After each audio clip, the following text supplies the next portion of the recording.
కీర్తనల గ్రంథము 92:12.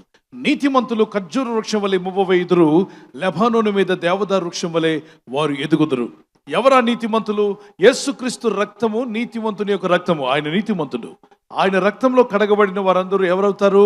నీతిమంతులు అవుతారు. నీతిమంతులు ఖర్జూర వృక్షం వలె మువ్వవేయుదురు. ఆ ఖర్జూర వృక్షం ఏంటి, దాని పరిస్థితులు ఏంటో మనం తెలుసుకుందాం. తర్వాత దేంతో పోల్చాడు? లెబానోను మీద దేవదారు వృక్షం వలె.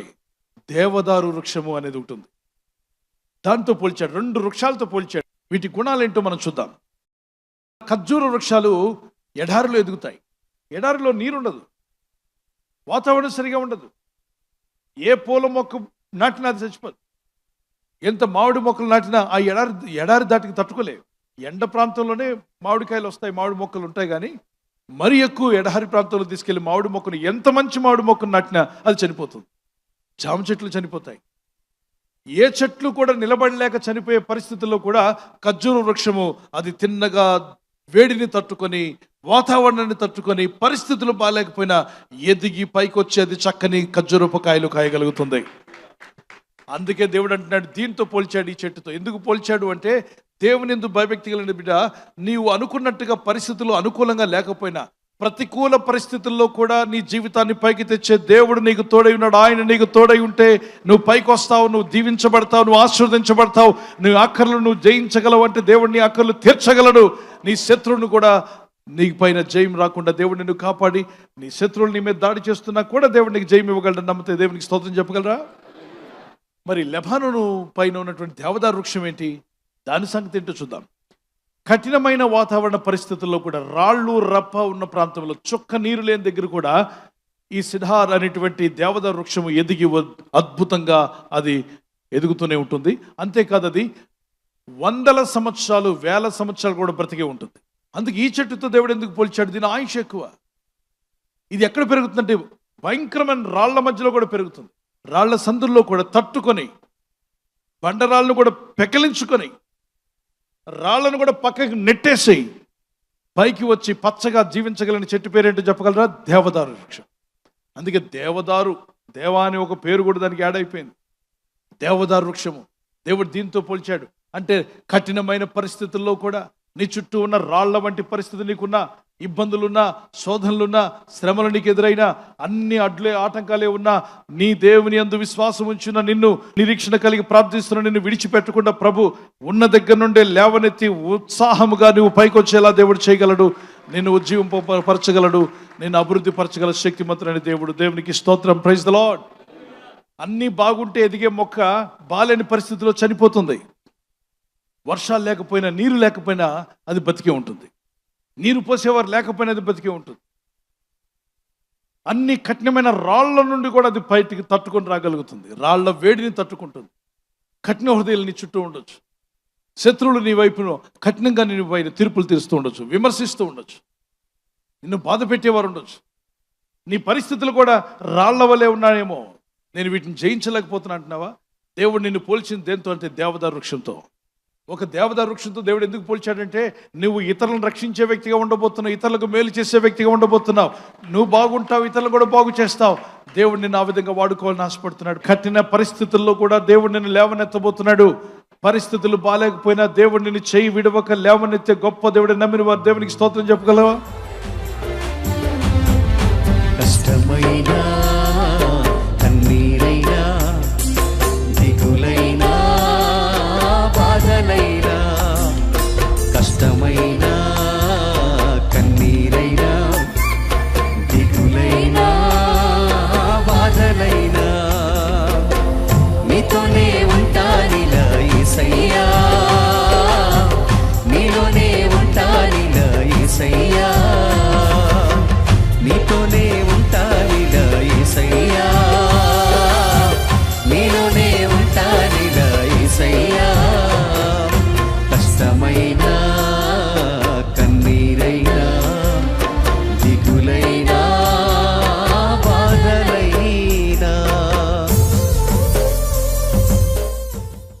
కష్టములైనా, నష్టములైనా ఖర్జూర వృక్షము ఎడారిలో ఎదిగినట్టుగా, కఠినమైన బండరాళ్ల మధ్యలో లెబానోను పర్వతం పైన దేవదారు వృక్షం ఎదిగి గొప్పదిగా మారినట్టుగా నీ జీవితాన్ని దేవుడు హెచ్చించబోతున్నాడు, ఆస్వాదించబోతున్నాడు, లేవనెత్తుతాడు, బలపరుస్తాడు. నీ పరిస్థితులు చూసి భయపడవద్దు. నీ కఠినమైన పరిస్థితులు, నిజంగా ఆ చెట్టు కనుక బండరాలను చూసి భయపడితే అది ఎదగలేదు. కానీ దానిలో పెట్టిన జీవం అలాంటిది, నీలో ఉన్న జీవం అలాంటిది. దేవునికి స్తోత్రం కలుగును గాక. Your circumstances do not define the limit of God's blessings. His grace knows no bounds. ఆయన కృప ఎంత గొప్పదంటే మీ పరిస్థితులు దేవుని ఆశీర్వాదాల పరిమితిని నిర్వచించలేదు, అంటే నిర్బంధించలేవు. ఆయన దయకు హద్దులు లేవు. ఆయన దయకు హద్దులు, అంతగా హద్దు లేనట్టుగా దేవుడు నిన్ను ప్రేమిస్తున్నాడు. నమ్మితే గట్టిగా దేవునికి స్తోత్రం చెప్పగలరా? ఒకవేళ నీ పరిస్థితి జైల్లో ఉన్నట్టుగా, ఇబ్బందుల్లో, కష్టాల్లో, శోధనలో ఉన్నావా? దేవుని మీద విశ్వాసం నుంచి ప్రార్థిస్తూ ఉండగా ఏ స్థితిలో ఉన్నా నిన్ను లేవనెత్తే దేవుడు నీకు ఉన్నాడని నమ్మిన వారు దేవునికి స్తోత్రం చెప్పగలరా? ఎస్, తప్పనిసరిగా ఈరోజు కష్టాల్లో ఉన్నవారు నాకు కనబడుతున్నారు, ఇబ్బందులు ఉన్నవారు కనిపిస్తున్నారు, కన్నీళ్లు కరుస్తున్న వారు కనబడుతున్నారు, గుండె భారంతో ఉన్నవారు ఉన్నారు. బ్రతుకులో ఎందుకు నా జీవితం ఇలా అయిపోయిందని బాధపడుతున్నారు. ఏ స్థితిలో ఉన్న దేవుడు నిన్ను దేంతో పోల్చాడంటే, కఠినమైన రాళ్ల మధ్యలో ఎదిగినటువంటి దేవదారు వృక్షం వలె, ఎడారిలో కూడా పైకొచ్చి కాయలు కాసేటువంటి, ఫలించేటువంటి ఖర్జూర వృక్షం వలె దేవుడు నీ జీవితాన్ని అద్భుతంగా ఆశీర్వదించబోతున్నాడు. దీవిస్తాడు, ఆశీర్వదిస్తాడు, లేవనెత్తుతాడు, బలపరుస్తాడు. నిన్నే కాదు, నీ పిల్లలు, నీ భవిష్యత్తు కూడా దీవించబడుతుంది. ప్రార్థన చేసుకుందాం. ప్రభా, నీ కృపలోనే ఎదగాలని ఆశపడుతున్నాను. చేతులు రెండు పైకెత్తి, ప్రభా ఈరోజు నాతో మాట్లాడేవు తండ్రి. దేవదారు వృక్షం వలె బండరాళ్ల మధ్యలో కూడా పెకలించుకొని బయటికి వచ్చి ఎత్తైన వృక్షంగా మారినటువంటి ఆ దేవదారు వృక్షం వలె నన్ను, నా ఇంటిని దీవించండి ప్రభు, ఆశీర్వదించండి. నీతిమంతులుగా నన్ను మార్చావు, నీ రక్తంలో నన్ను కడిగావు తండ్రి. నా పరిస్థితి బాలేదు, కానీ నా దేవుడు నన్ను హెచ్చిస్తాడు, నన్ను లేవనెత్తుతాడని నేను నమ్ముచున్నాను ప్రభు. ఈ ప్రజలు చేస్తున్న ప్రయత్నాలు ఫలింపచేయండి. ఈరోజు ప్రార్థించి ప్రయత్నించబోతున్న శంకుస్థాపన అయిన, గృహప్రవేశమైన, ఒక బిజినెస్ ప్రారంభిస్తున్నా, ఉద్యోగ ప్రారంభానికి వెళ్తున్నా, ఒక మంచి కార్యక్రమాన్ని ప్రారంభిస్తుండగా, నేను వారి బిడ్డల వివాహం కొరకు ప్రయత్నాలు చేస్తుండగా, వారు చేస్తున్న ప్రయత్నాలు ఫలించలాగున మీ దూతలకు ఆజ్ఞాపించండి.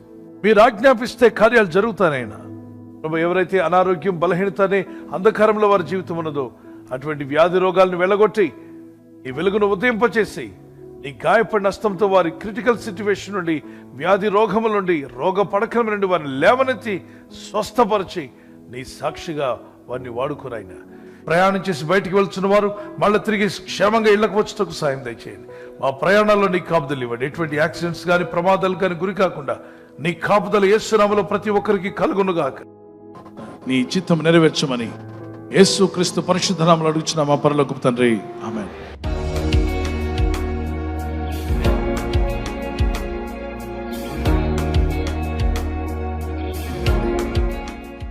బర్త్డే జరుపుకున్న వారికి happy birthday to you all. May God bless you. Many more returns of the day. ప్రభు మిమ్మల్ని దీవించి దయాకిరీటం ధరింప చేయనుగాక. మీకు వాగ్దానం యెషయా 48:17 నీవు నడవవలసిన త్రోవను నేను నడిపించుదును. Those who are celebrating birthday, this is the promise of God for you. He directs you in the way you should go. మీరు వెళ్లాల్సిన మార్గాన్ని దేవుడు మీకు డైరెక్ట్ చేసి నడిపించునుగాక. ఆమేన్. Praise the Lord. మరి వెడ్డింగ్ యానివర్సరీ జరుపుకున్నకి happy anniversary. Many more returns of the day. God bless you. ప్రభు రాకడ ఆలస్యమైతే మీరు silver jubilee, golden jubilee, platinum జరుపుకునే కృప కూడా దేవుడు మీకు దయచేయునుగాక. నేను మీకు ఖ్యాతిని, మంచి పేరును తెప్పించుదును. I will give you honour and praise. Zephaniah 3:20. ఈ వాగ్దానాన్ని బట్టి దంపతులని మిమ్మల్ని దేవుడు దీవించి, ఒకరి పట్ల ఒకరు ప్రేమానురాగాలు పెరిగినట్లు, love and affection may increase between husband and wife. Nothing in the world can come with you but show your love and affection. They will never forget. May God bless you. ఒకరి పట్ల ఒకరు సహనము, ప్రేమ కలిగి ఉండేవారుగా ప్రభు మీ కుటుంబాలను ఆదర్శ దంపతులుగా మార్చునుగాక. ఆమేన్. God bless you.